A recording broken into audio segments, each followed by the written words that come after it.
मेरा टॉपिक है knowledge discovery and data mining, जो कि मशीन लर्निंग के अंदर आता है।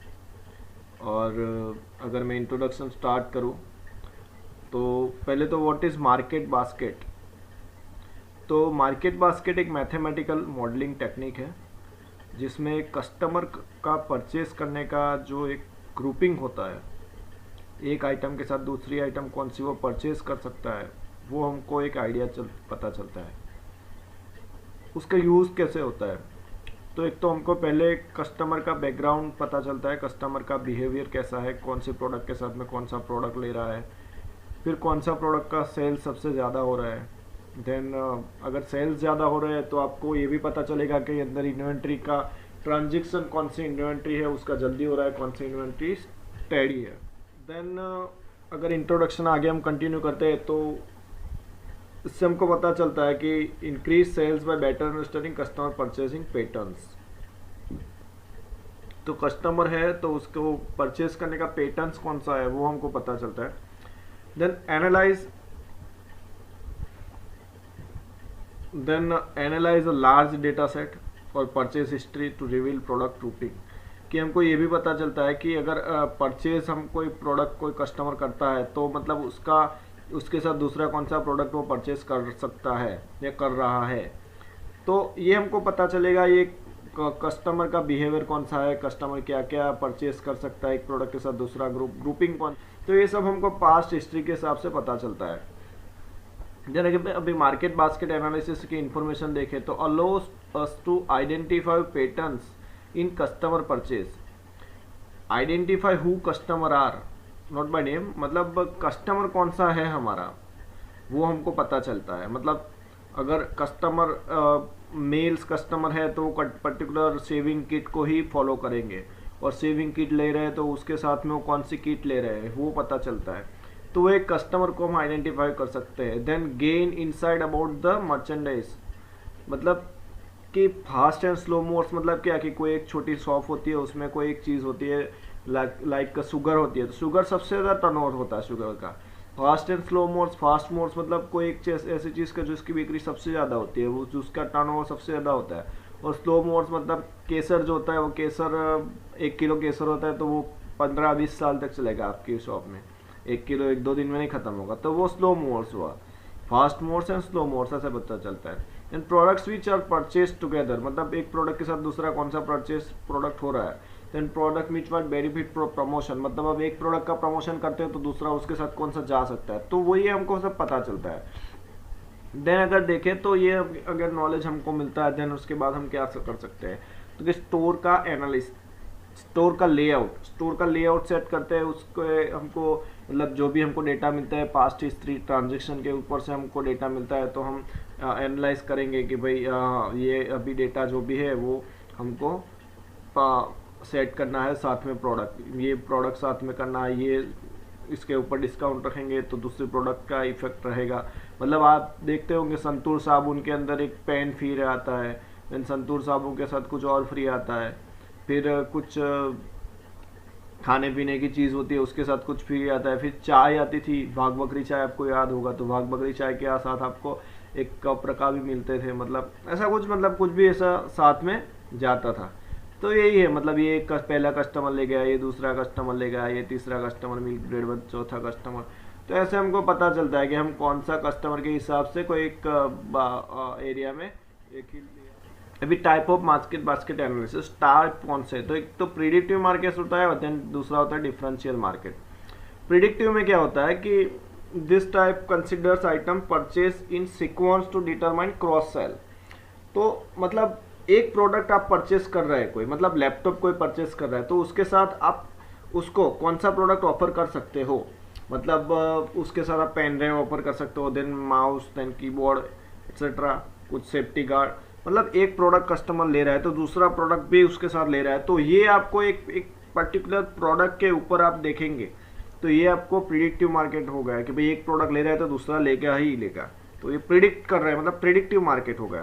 देन डिफरेंशियल मार्केट में क्या कि भाई एरिया, प्लेस, टाइम, साइज के हिसाब से आप कोई भी एक पर्टिकुलर शॉप, पर्सन या ग्रुपिंग के ऊपर ग्रुप करके क्लस्टर बना के कोई भी एक ग्रुप के ऊपर आप करेंगे एनालिसिस, तो वो होगा डिफरेंशियल मार्केट। तो यहाँ पे भी यही है, this type consider data across differential stores as well as purchases from different customer groups during different time of the day, month और ईयर। अभी देखिए मार्केट बास्केट एल्गोरिदम, तो वो मार्केट बास्केट एल्गोरिदम में मेन दो एल्गोरिदम यूज होते हैं। तो एक तो एसोसिएटिव डेटा माइनिंग,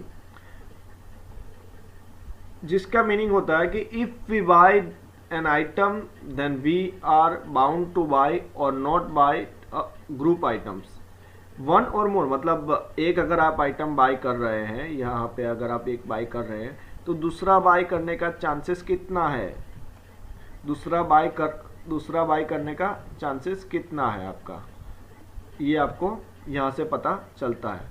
तो यही है, मतलब अगर एसोसिएट डेटा माइनिंग का मीनिंग यही होता है। और ए को बोलते हैं कि एंटीसीडेंट जो प्रायर, बी होता है वो कंसिक्वेंट, मतलब कॉन्सिक्वेंट ए अगर ले रहा है तो वो मेन होगा प्रायर, और ए ले रहे तो दूसरा उसका रिजल्ट, ए ले रहे तो बी आएगा ही आएगा। तो हमको सिर्फ यही इससे मतलब एसोसिएट डेटा माइनिंग से हमको हमारा मेन ये इसका काम होता है। देन उसमें अगर देखें तो the matrix for measuring association are support मतलब क्या कि it tells us about the combination of the item bought together frequently. It gives a part of transaction that contain both A and B. अभी देखो support is equal to frequency divide by N. अभी support आपको कुछ find करना है तो frequency मतलब कोई एक प्रोडक्ट की फ्रीक्वेंसी कितनी बार ट्रांजेक्शन में आ रही है।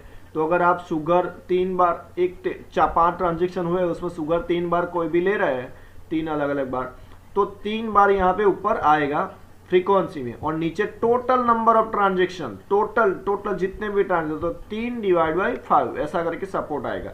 उसको सबको हम कंपैरिजन करके जो भी परसेंटेज निकलता है उससे हमको पता चलता है कि सपोर्ट कितना परसेंटेज है, जो हमको आगे के कैलकुलेशन में यूज होता है। Then the matrix for measuring association are confidence, मतलब एक प्रोडक्ट आप ले रहे हैं तो दूसरा प्रोडक्ट लेने का कॉन्फिडेंस कितना है। तो it tells us how the frequency item A and B are bought together for the number of times A is bought, मतलब A अगर बाय कर रहा है कोई पर्सन तो उसके साथ B करने का कॉन्फिडेंस कितना है वो पता चल, मतलब अगर ए बी कोई भी एक ट्रांजेक्शन में ए बी जितनी बार आता है उसको डिवाइड बाय जो ए आया है वो परसेंट नंबर ऑफ टाइम्स करेंगे। तो अभी हम देखते हैं कि अब प्रायोरी एल्गोरिदम, तो प्रायोरी एल्गोरिदम में क्या होता है कि भाई ये मैक्सिमम यूज होने वाला एल्गोरिदम, बहुत बेसिक एल्गोरिदम है, लॉजिक्स यूज कर रहे हैं इसमें, थोड़ा बहुत मैथमेटिक्स है, बाकी कुछ नहीं है इसमें, पर इससे आउटपुट आपको बहुत डेंजर बहुत पावरफुल मिलता है। और यही आउटपुट यूज करके हम एसोसिएशन रूल उस पर अप्लाई करते हैं। उसके बाद आपको जो भी डेटा मिलता है उसके ऊपर जो भी कस्टमर या स्टोर का पर्सन है वो उसके ऊपर वर्क करता है। तो अगर देखें तो uses frequently bought item set to generate association rules built on the idea that the subset of a frequency bought item set is also a frequently bought item set, मतलब कि अगर हम जनरेट करें एसोसिएशन प्रायोरी एल्गोरिदम बना के जो भी data set हम जनरेट करते हैं वो डेटा सेट को हम एसोसिएशन रूल से अप्लाई करने के लिए जनरेट करते हैं। देन अगर देखें तो जो भी सबसेट फ्रीक्वेंसी होता है हमारा, हम जो भी subset of a frequency bought item set is also a frequently bought item set, मतलब जो सबसेट बनता है, मतलब हम अलग अलग सेट बना के जो भी सबसेट बनाते हैं और एट द एंड ऑफ जो भी सबसेट हमको मिलता है वो हमारा फ्रीक्वेंटली बॉट आइटम सेट माना जाता है। अरे अगर हम आपको ज्यादा डीप अंडरस्टैंडिंग हो इसके लिए हम एक केस स्टडी देखें तो यहाँ पे देखते हैं कि देर आर ए बी 1 2 3 4 5, ये 5 ट्रांजेक्शन हमको है, कोई एक शॉप है समझ लो उस पर 5 ट्रांजेक्शन हुए और हर एक टाइम पे एक पहली बार ACG product, then BCE product, then ABCE product, then B, then ACE product purchase किया है। तो हमारे पास यहाँ पे 5 ट्रांजेक्शन है। अभी हम आगे देखते हैं। तो पहले क्या करते हैं कि हम एक फ्रीक्वेंसी सेट बना देते हैं आइटम के हिसाब से। तो हमारे पास कितने आइटम है ABCD एंड E, और हम देखते हैं कि उसके बाद सपोर्ट कितना, तो भाई ये 1, ये 2, ये 3, तो यहाँ पे A के सामने कितना 3, यहाँ पे B, तो B 1 2 और 3, यहाँ पे 3, ऐसे ही C 1 2 3 और 4, D एक ही है, देन E 4। तो ऐसे करके हम एक सपोर्ट का जो हम लेआउट बना देंगे इटरेशन 1 में। देन इसमें क्या होता है कि आपको मिनिमम जो होता है, मतलब जो भी मैक्सिमम सपोर्ट है यहाँ पे 4 मैक्सिमम है, उसका 50% अगर हम निकाले तो 2 हुआ। अगर 2 से कम जहाँ पे भी है तो वो हमको रिमूव कर देना है। अगर 2 भी है तो भी उसको रिमूव कर देना है हमको। अगर आप यहाँ से सपोर्ट देखें, सपोर्ट से यहाँ पे कैलकुलेशन करके निकाल तो 3 divide by 5, then 3 divide by 5, then 4 divide by 5, then 1 divide by 5 सबसे मिनिमम आएगा, वो लेस देन 50% होगा। तो वो हम यहाँ पे मैथमेटिकली एसोसिएशन रूल देख के भी निकाल सकते हैं। ये तो सपोर्ट यहाँ पे यूज होता है, आपको अगर समझ आया होगा, पहले हमने जैसे भी देखा था सपोर्ट, तो सपोर्ट यहाँ पे यूज होता है। देन अगर हमारे पास फाइनल ये डी निकाल दे तो उसके बाद फाइनल कौन सा होता है कि भाई ए का 3, बी का 3, सी का 4 और ई का 4। तो ऐसा करके हमारे पास एक आइटम सेट मिलता है। देन हमारे पास दूसरा इटरेशन है, तो उसमें अंदर क्या किया है हमने कि इसमें से पहले हमने एक सेट के लिए एक बनाया जो कि हमने एक ही प्रोडक्ट के लिए करा। अभी हमको 2 प्रोडक्ट करने हैं, तो ए B, A C, A B सी, मतलब जो भी रिपीट ना हो, ऐसा करके जो भी रिपीट ना हो, ऐसा करके जो हमारे पास ट्रांजेक्शन्स आते हैं आइटम सेट के, वो हमको एक बना देने हैं। और उसका सपोर्ट हमको जैसे पहले लिखा था वैसे, अभी यहाँ पे ए बी है तो ए बी का कितनी बार है, एक बार, एक ही बार है। देन ए सी कितनी बार है, 1, 2 और 3 बार ए सी है। तो ऐसा करके हमको पूरा दो प्रोडक्ट के लिए सबसेट बनाना है आइटम सेट। अभी आप सोच रहे होंगे कि भाई ये 2 के लिए बनाए हैं हमने, तो अभी मतलब पहले एक बार बनाया, देन दूसरी बार 2 का बनाया। अभी सेम प्रोसेस कि इसमें भी 50% से कम है, तो इसमें 3 का 50% कितना हुआ, 1.5। तो अगर 1.5 से कम है, अगर 1.5 तो हो नहीं सकता, तो 2 है, तो 2 से जो भी कम है वो रिमूव हो जाएगा। तो भी यहाँ पे 2 से कम है तो वो हो गया यहाँ से रिमूव। और हमारे पास क्या हुआ, फाइनल ये हुआ। अभी हमारे पास, अभी हम क्या करेंगे कि 3 का सबसेट बनाएंगे। तो 3 का सबसेट बनाएंगे तो इसमें ए बी सी और ई हमारे पास है। तो 3 का कैसे बनता है, A B C, A B E, A C E and B C. अभी आप देखेंगे तो 3 का इससे कोई और नहीं बन सकता। इसमें अगर आप सोच रहे होंगे कि भाई ए सी ई है तो सी ए क्यों नहीं, तो भाई आपको एक बेसिक चीज़ समझ आ रहा हूँ कि कोई मैं प्रोडक्ट ले रहा हूँ, शुगर एंड मिल्क ले रहा हूँ, तो मैं मिल्क और शुगर ले रहा हूँ और शुगर और मिल्क ले रहा हूँ, दोनों का कहलाता तो एक ही है ना। ये मैथमेटिकल यहाँ पे नहीं होता, यहाँ पे मतलब लॉजिक्स के हिसाब से आपको सोचना पड़ेगा। मैथमेटिक्स भी है पर लॉजिक्स की भी है यहाँ पे। तो यहाँ पे ए बी सी हो गया, देन हम ए बी देखेंगे, उसका सबसेट बनाएंगे फिर ए बी सी का। तो ए बी सी का subset A B, A C and B C, ऐसा ही सबका बनाया है। तो हमने पहले ही रिमूव कौन सा किया है, हमने पहले ही देखा कि ए बी हमने सबको ए बी रिमूव किया है। तो यहाँ पे भी जहाँ पे ए बी होगा वो हम कंसिडर नहीं करेंगे। तो हम आगे जाके किसको कंसिडर करेंगे, सिर्फ ए सी एंड बी सी को, ए सी एंड बी सी को सिर्फ सपोर्ट करेंगे हम। तो उसका सपोर्ट कितना है, 2 है। देखो यहाँ पे पता चला A C E, A C E, A C E 2 बार and B C, B C E, B C, ये 2 बार सपोर्ट हो गया। तो हम आगे से 2 को ले जाएंगे। देन हम करेंगे 4, 3 का तो हो गया हमारे पास सबसेट। अभी 4 आइटम लेके हम सबसेट सेट बनाएंगे। तो उसके लिए क्या होगा, ए बी सी, पर ए बी सी में ऑलरेडी ए बी आता है, तो ए बी हमने रिमूव किया है पहले भी, क्योंकि ए बी का सबसेट बनाएंगे तो क्या ए बी सी का सबसेट बना क्या आएगा, ऊपर वाले 3 ही आएंगे और उसके बाद ए बी आएगा, तो अल्टीमेटली ये निकल जाएगा। तो यहाँ से हमको फाइनल इटरेशन टेबल, अभी इसके ऊपर हम फाइनल एसोसिएशन रूल अप्लाई करें। सिर्फ यहाँ पे मैं अंडरस्टैंडिंग के लिए ए सी को, सिर्फ ए सी को कंसिडर करके एसोसिएशन रूल बना रहे हैं, जो उसके लिए हम कहला जाता है कि रूल्स नंबर 1। और उसके अंदर हम सेम फ्रीक्वेंसी वाला जो भी हमने पहले देखा था कि frequency is equal to frequency of A is equal to frequency of A B divide by frequency of A.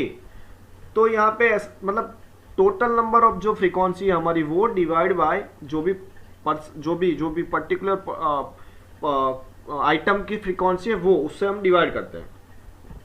तो यहाँ पे क्या कहला जाता है कि ए सी एंड ई के लिए हम बनाएंगे पहले एसोसिएशन रूल। तो ए सी अगर ले रहे हैं तो ई लेने का चांसेस कितना है, कॉन्फिडेंस फाइंड कर रहे हैं हम। ए सी अगर ले रहे हैं तो ई लेने के चांसेस कितने हैं, तो हम देखेंगे उसके लिए total number of A C ई, मतलब टोटल इसका जो सपोर्ट कितना है तो कि 2, और ए सी का सपोर्ट कितना, तो हम यहाँ आप देखेंगे ए सी का सपोर्ट कितना, 1 देन 2 देन 3, तो ए सी का सपोर्ट कितना हो गया 2 डिवाइड बाई 3, तो उसके लिए 66% आता है। अभी आप सोच रहे हैं कि ये 60% क्या है, तो ये 60% हमने कंसिडर किए है कॉन्फिडेंस लेवल। तो हम 60% इसलिए कंसिडर किए कि हम एक सेट किया है हमने, हम प्रीवियस डेटा लेके या फिर कोई भी हम एक एज्यूम कर रहे हैं, ये आपको एज्यूम में ही है। अब एज्यूम कर रहे हैं तो एज्यूम करके आपको पता चलेगा कि कस्टमर का लेने का कॉन्फिडेंस है या नहीं, कितना है। तो अगर 60% से ज़्यादा है तो एक्सेप्टेड करने के चांसेस है। अगर ए का देखें, अगर ए प्रोडक्ट कस्टमर ले रहा है तो सी लेने के चांसेस कितने हैं, तो वो अगर डिवाइड करें तो 100% चांसेस है। अगर ए प्रोडक्ट ले रहा है तो उसके साथ सी प्रोडक्ट लेगा ही लेगा। देन सी के लिए भी सेम, अगर कैसा ए प्रोडक्ट ले रहा है तो सी प्रोडक्ट लेगा, सी एंड ई प्रोडक्ट लेगा, तो उसके लिए कितने हैं चांसेस है कि अगर ए प्रोडक्ट लेगा तो सी होगा। देन अगर रिजेक्टेड का बात करें तो सी प्रोडक्ट लेगा तो ए का चांसेस है, तो कि नहीं, ये 50% है, 60% से बहुत कम है, 60% मतलब कम है, तो वो एक्सेप्ट नहीं करें। मतलब मैं अगर कोई सी प्रोडक्ट लेता हूँ तो उसके साथ मेरा ए लेने का चांसेस नहीं है, मतलब ना बराबर मैं लूंगा ही नहीं। तो ये सब रूल फॉलो करके हमको ये पता चलता है कि कौन सा प्रोडक्ट लेते हैं तो उसके साथ कौन सा प्रोडक्ट अप्लाई दूसरा ले सकता है के हिसाब से। कंक्लूजन देखें तो the data contains frequently IC, मतलब हमको frequent items A C and B C मिला। एसोसिएशन रूल हम ए सी एंड बी सी के ऊपर अप्लाई करेंगे। एंड देन कैलकुलेशंस हमको पता चलेगा कि स्टोर मैनेजर को कौन सा लेआउट सेट करना है। सो ये मेरा वीडियो था for the market basket algorithm. आपने जो वीडियो देखा उसके लिए thank you so much. Please like my channel and subscribe my channel, support कीजिए। मैं ऐसे ही नॉलेज के वीडियो आपके सामने लाता रहूँगा। Thank you so much. जय हिंद।